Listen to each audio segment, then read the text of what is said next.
Le grand dialogue national destiné à régler la crise socio-politique qui prévaut au Cameroun s'est achevé ce vendredi de l'avis des observateurs par des avancées remarquables.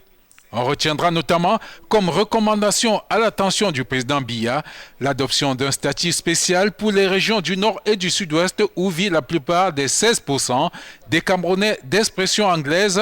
Ils s'estiment victimes de stigmatisation et écrasés par un pouvoir fortement centralisé. Le statut spécial leur octroierait une plus grande autonomie financière, la possibilité d'élire leurs gouverneurs locaux et le rétablissement d'une chambre des chefs traditionnels dans ces deux régions. Les délégués au Grand Dialogue national ont aussi recommandé le renforcement de l'autonomie financière des collectivités locales qui recevraient directement 15% du budget de l'État.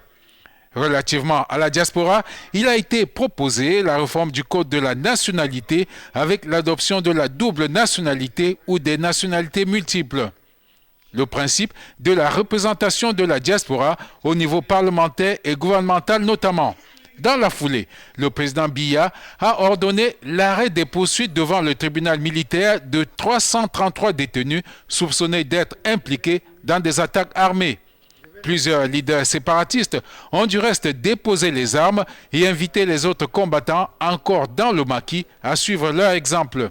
Les extrémistes sécessionnistes de la diaspora qui entretiennent le conflit ont rejeté ces mesures, soulignant leur détermination à obtenir la sécession du pays. Pour Ellie Smith, porte-parole de la All Anglophone Conference, s'exprimant dans une radio de Douala, les leaders de la contestation qui sont à l'étranger manquent de courage. J'ai plus de respect pour ceux qui se battent sur le terrain. Les ex-combattants ambazoniens présentés à Yaoundé sont de vrais combattants ambazoniens. Fin de citation.